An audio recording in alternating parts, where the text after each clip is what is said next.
Assalamualaikum warahmatullahi wabarakatuh. Halo, eh, ini tentang apa ya? Yang kasus kontroversi guru gembul yang menyebut ilmu nasab dan juga ilmu akidah tidak ilmiah. Artinya kalau masalah ilmu nasab ini kan pembahasannya sudah disampaikan secara diskusi pada saat itu, tapi yang ilmu akidah yang tidak ilmiah ini tidak dijelaskan secara mendalam oleh guru gembul dan itu hanya sekilas saja karena ada audiens yang bertanya mengenai tentang ilmu akidah apakah ilmiah atau tidak, maka guru gembul menjawabnya tidak ilmiah, gitu kan, tidak bisa diilmiahkan, jadi seperti itu. Nah, di sini sudah banyak ya, ini sudah beredar viral di mana-mana di internet, di YouTube ya, terkait masalah ini. Guru gembul mengatakan ilmu akidah itu tidak bisa diilmiahkan, tidak bisa diilmiahkan berarti tidak ilmiah, gitu kan ya.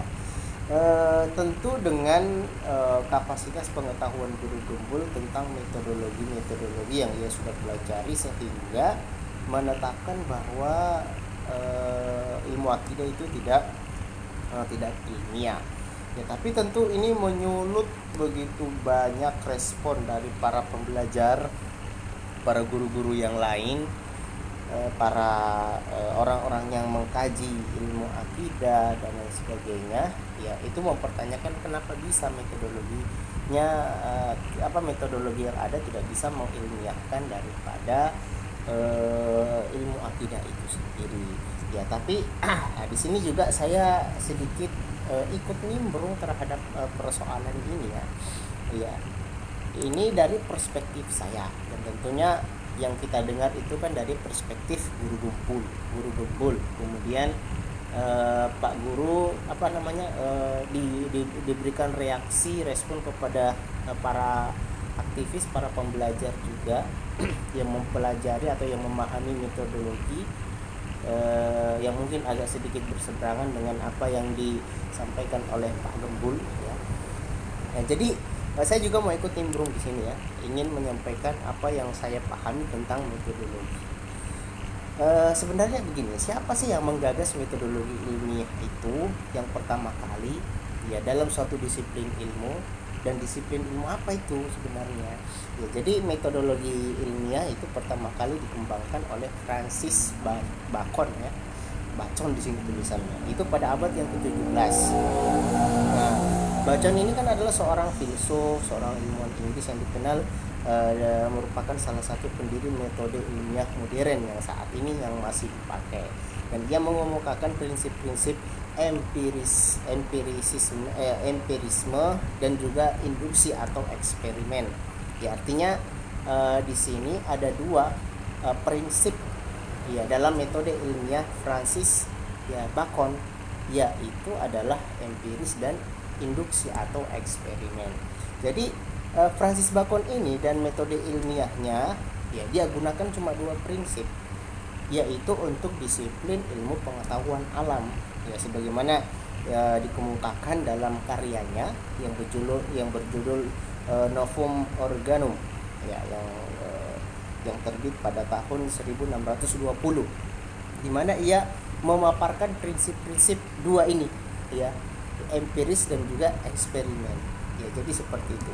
Jadi Bacon hanya menggunakan dua prinsip, sementara yang digunakan oleh guru gembul ya dalam metode ilmiah yang ia sampaikan itu menggunakan semua prinsip yang ada ya.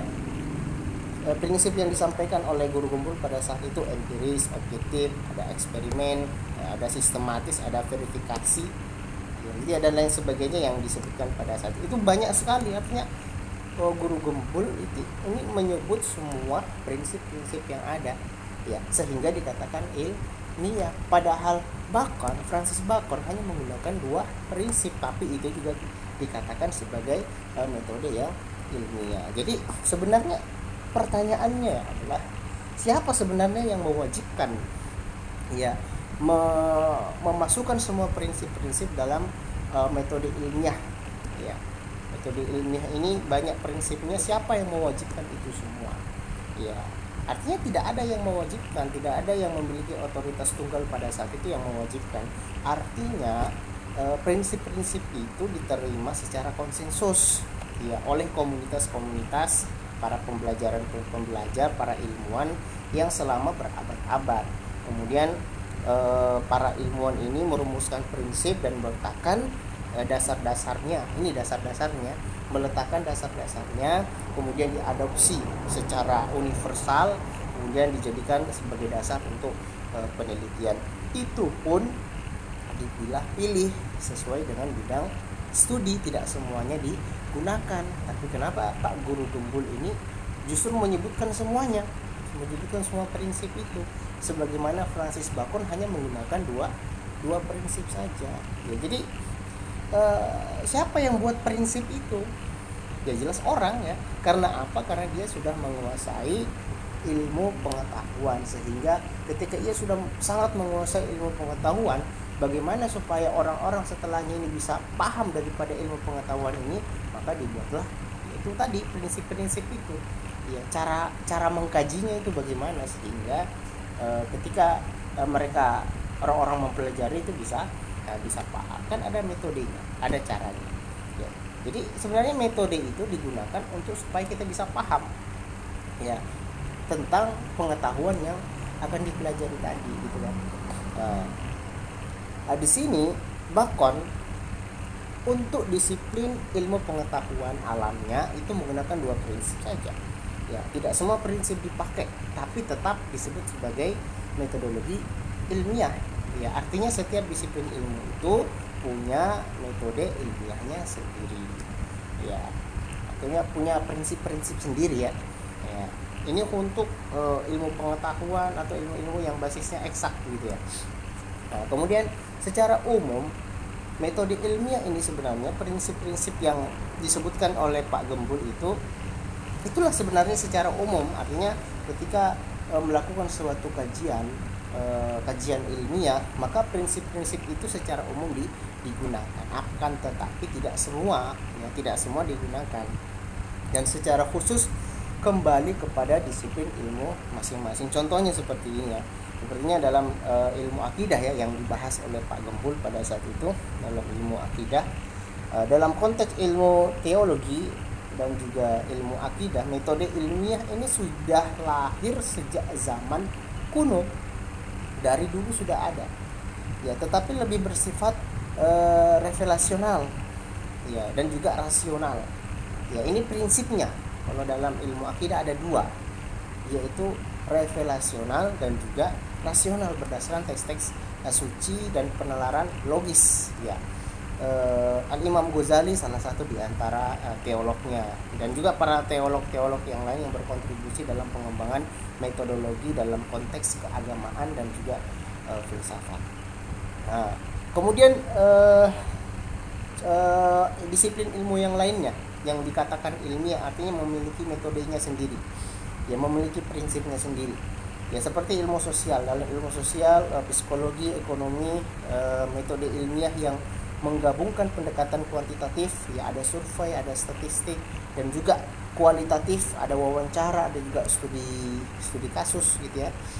Penelitiannya ini sering melibatkan subjek manusia dan masyarakat. Artinya di sini mereka punya dua prinsip untuk ilmu sosial, yaitu kuantitatif, pendekatan kuantitatif, dan juga pendekatan kualitatif. Sehingga apa ya, variabelnya itu lebih kompleks dan tidak tidak selalu dapat diuji di laboratorium gitu kan ya. Contoh penelitiannya bagaimana, seperti melakukan survei, kemudian memahami pola perilaku masyarakat di suatu daerah, atau wawancara yang mendalam ya untuk mempelajari persepsi individu atau kelompok dan lain sebagainya. Nah, itu untuk ilmu sosial. Ada lagi metode ilmiah yang lainnya yang memiliki prinsipnya sendiri, yaitu dalam ilmu humaniora ya. Ilmu humaniora ini agak susah ya disebutnya. Nah, dalam ilmu ini punya prinsipnya sendiri ya. Atau contoh-contoh humaniora kan seperti sejarah, filsafat, sastra gitu kan, atau secara umum lah sastra gitu ya. Ya, jadi mereka punya prinsipnya sendiri ya, yaitu mereka lebih melakukan pendekatan yang bersifat interpretatif dan juga reflektif. Ya, artinya karya yang mereka baca, mereka analisis, mereka pahami, agar apa? Agar dia bisa mengkontekstualkan dengan budaya yang ada, atau misalkan mengkontekstualkan budaya sehingga menjadi sebuah karya sastra, seperti itu dia bidang ilmu humaniora. Kemudian ada yang namanya ilmu akidah. Ini ya kita bahas ulang ya, ilmu akidah, yang mana pendekatannya ada dua ya. Pendekatannya adalah revelasional, yaitu basisnya wahyu Al-Quran, kitab suci, dan juga hadis Nabi Muhammad, dan juga rasional, berbasis logika gitu kan. Jadi fokusnya adalah memahami ajaran-ajaran agama melalui kitab Al-Quran dan juga hadis ya, dan logika rasional ya, untuk memperkuat sebuah keyakinan. Jadi ilmu akidah ya, seperti disiplin ilmu lainnya, itu sebenarnya memang memiliki metode ilmiahnya sendiri ya, punya prinsip-prinsip sendiri yang sesuai dengan sifat dan objek studinya ya. Kalau akidah kan objek studinya adalah keyakinan dan keimanan ya, meskipun metode ilmiahnya tidak sama dengan pendekatan empiris yang dalam bidang studi ilmu fisika atau biologi ya, itu kan mereka pakai empiris ya, pengamatan langsung. Sementara ilmu akidah ya tidak bisa menggunakan pendekatan empiris ya, dia punya pendekatan yang sendiri selama dia sistematis, terstruktur, yang bisa dianggap ilmiah, dan juga bisa disebut sebagai metodologi ilmiah dalam konteks teolog dan kepercayaan ya. Jadi seperti itu ya. Memangnya di fisika itu membahas tentang teologi dan kepercayaan kan? Tidak gitu kan. Makanya prinsipnya digunakan dengan prinsip yang lain ya, yang berbeda seperti itu. Jadi beberapa alasan kenapa ilmu akidah itu memiliki metode ilmiahnya sendiri. Yang pertama itu karena jelas ya, sumber pengetahuannya itu adalah Al-Quran ya, wahyu dan akal gitu ya. Wahyu ya, Al-Quran ya, dan wahyu ini dianggap sebagai sumber kebenaran tertinggi yang tidak dapat diuji dengan metode empiris, tetapi dipahami dan ditafsirkan dengan logika dan juga sebuah penalaran yang kritis ya. Kemudian yang kedua yaitu rasional ya, atau logis ya, menggunakan akal ya. Jadi meski tidak ya, jadi yang disampaikan oleh Pak Guru Gembul pada saat itu seolah ilmiah dan rasional itu adalah sesuatu yang berbeda. Kan ini agak rancu ya kalau saya mendengar seperti itu. Ya, ilmiah dan rasional itu berbeda, padahal ini merupakan satu kesatuan ya. Ini merupakan satu kesatuan. Jadi tidak bisa kita bedakan. Memang secara definisi kata ilmiah dengan kata rasional ini memiliki definisi yang berbeda. Akan tetapi dua kata ini, dua variabel ini dipadukan menjadi satu. Yang mana ilmiah itu adalah proses menggali pengetahuan. Caranya apa? Caranya secara rasional, seperti itu. Gak bisa dibedakan ya. Saya mau mencari ilmu gitu kan, saya mau mencari ilmu ya, caranya dengan apa? Pakai pendekatan rasional, pakai pendekatan empiris, begitu kan. Sama seperti ini, contohnya logikanya seperti ini. Saya mau pergi ke sekolah, caranya bagaimana? Caranya kita pergi ke madrasah atau kita pergi belajar privat, seperti itu.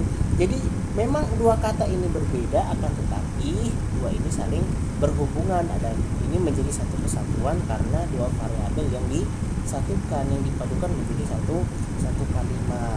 Jadi menurut saya interpretasi yang tepat ya, interpretasi yang tepat untuk membedakan membedakan rasionalitas dan juga empiris, bagaimana yang disebutkan oleh yang viral-viral ini Nah, kalimat interpretasinya begini. Metode ilmiah atau metodologi ilmiah dengan pendekatan empiris atau objektivitas, ya, atau verifikasi dan lain-lain sebagainya. Kemudian ada yang juga yang namanya metode ilmiah dengan pendekatan revelasional, ada juga dengan atau pendekatan rasional. Jadi seperti itu ya, harusnya